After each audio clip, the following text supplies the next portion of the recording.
Hello and welcome to Monterey State Historic Park. My name's Aaron and I'm a guide here, and we're standing in front of the Custom House, which is the oldest government building in California.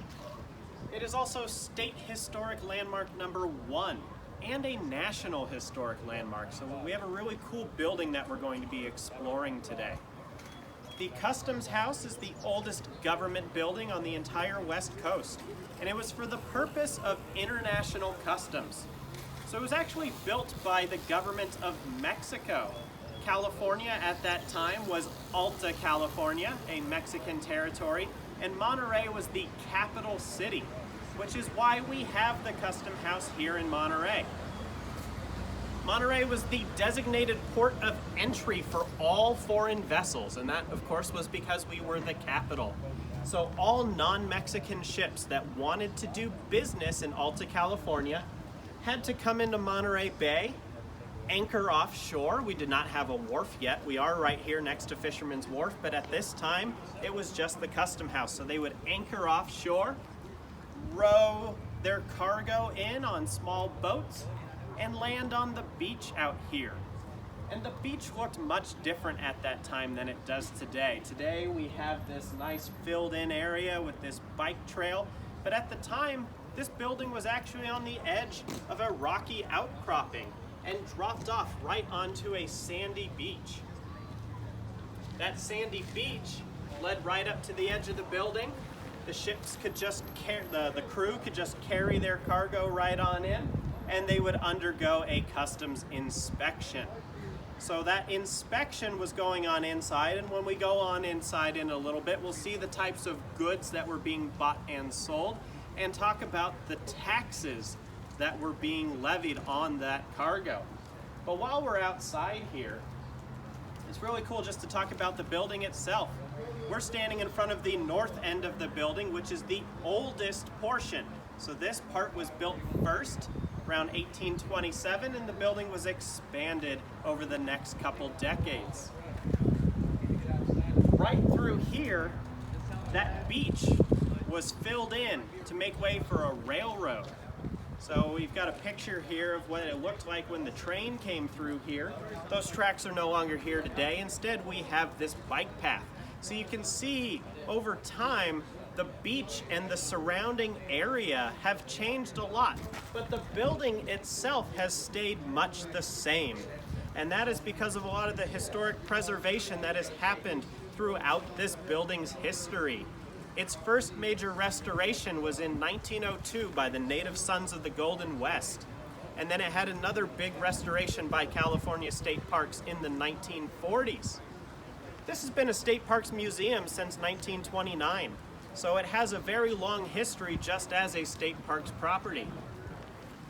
We're about to go inside and we're going to talk about the goods, the cargo, where it was coming from, why it was important, and most importantly, how people could make money doing this trade route. So here we are inside the Custom House.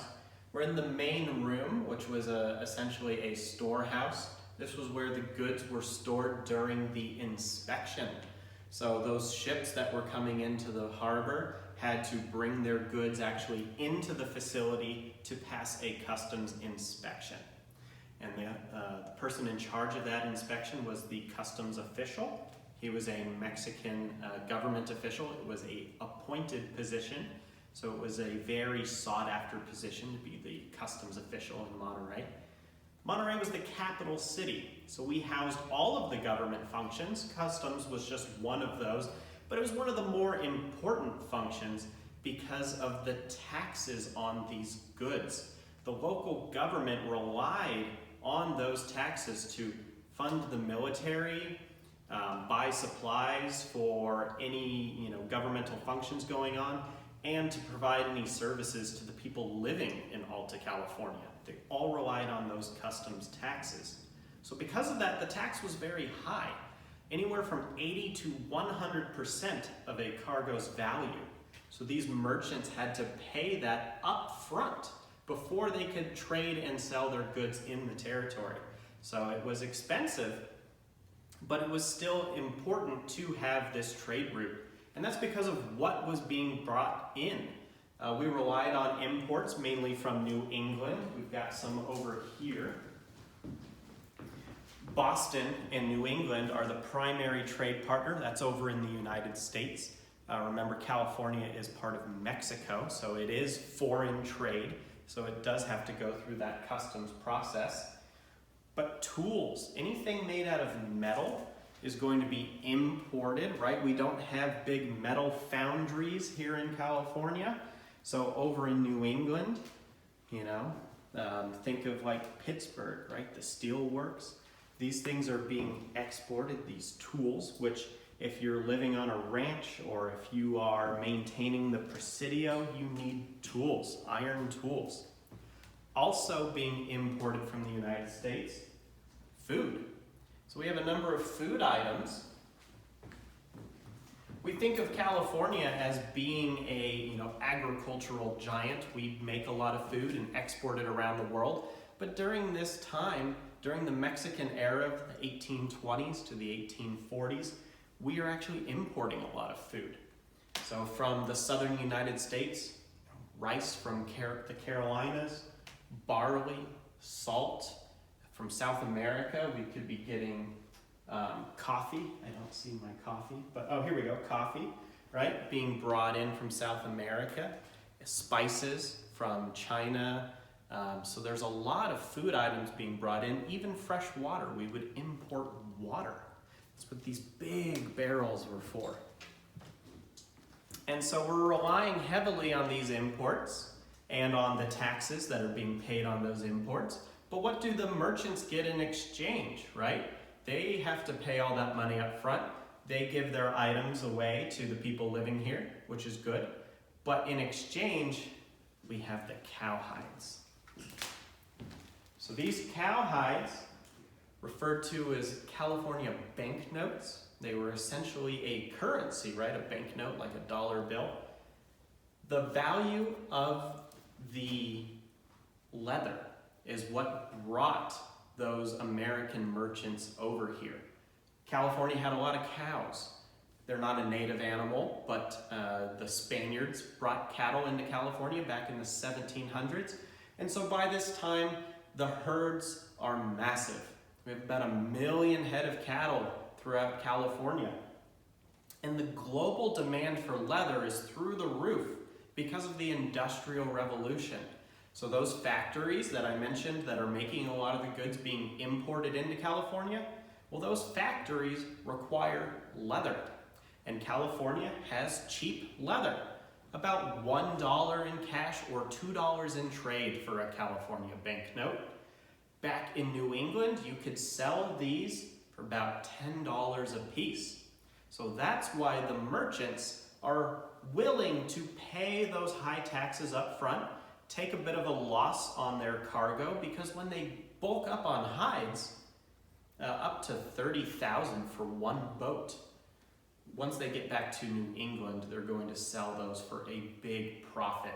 And so really this is a rare case where both parties really benefit from this trade. There's money to be made on both ends.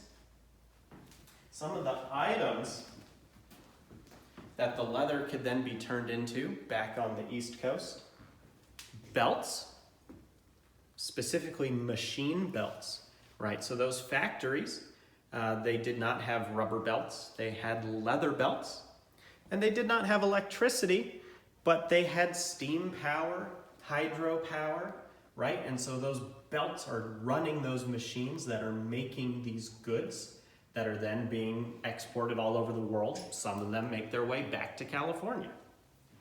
Or the leather could be used for the manufactured goods themselves. So here we have a piece of luggage, right? A leather bag, maybe a leather saddle for your horse, probably your primary mode of transportation during this time period. So there's a lot of uses for leather. And because of that, thousands and thousands of hides are being exported out of Alta California. Now, they're not being exported out of this building specifically. We're mainly dealing with the imports, right? And this back room here was the office where the customs official would really be cataloging those imports and the taxes and keeping records of the ships. So let's go take a look at the custom official's office.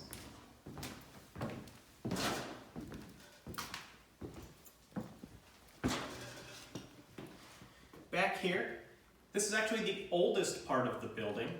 So we say the building was built in 1827, but it was actually the north end, and it was built in extensions down to the south end by 1846. So it was built over about a 20-year period. But this back room was the office where the custom official worked, and upstairs was a living quarters. Now, the custom official was a very wealthy individual typically, so they probably had a residence in town, but if they needed to sleep in the building, or if there was a guard here to keep watch over the cargo, if the building was filled with a very valuable cargo, because these inspections could take a few days, there were living quarters upstairs. Now, while we're in this room, I really want to showcase the adobe. This is an adobe building made with mud, clay, straw bricks, right? That's your adobe bricks all mixed together. Adobe bricks are sun-dried, so they're left out in the sun. They're not fired in an oven like a red brick. And then we have this nice white plaster to keep our bricks safe from moisture. But we do have a little spot here where we can see an adobe brick. You can see a bit of the edge there, as well as some of the materials that are used. So we have some plant material, some bits of straw. We also have this little shiny spot. That's a bit of abalone shell.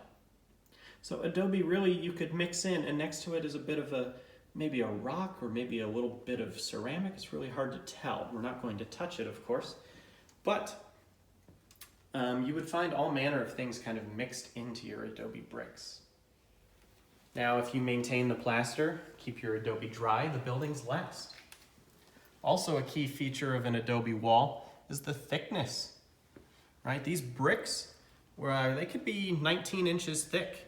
There was never really a fixed size for an adobe brick. There was kind of a range, but the way you stack them on top of a stone foundation really gives you these thick walls. Today, it affects our, cellular signals and our Wi-Fi signals, but back then it had a purpose actually to be that thick. It was for temperature regulation. So the adobe on a hot day would trap the cool air from the night and keep your building cool for a long period of time. Or on a cold day, if you lit a fire, we have a fireplace at the far end of the building, the adobe would keep the heat in the building. So it really had a primary function as being your climate control, right? Something that maybe we don't think of today in buildings because we have air conditioning and heating, but this was your air conditioning and heating. It was your adobe. We'll go back out into the main room.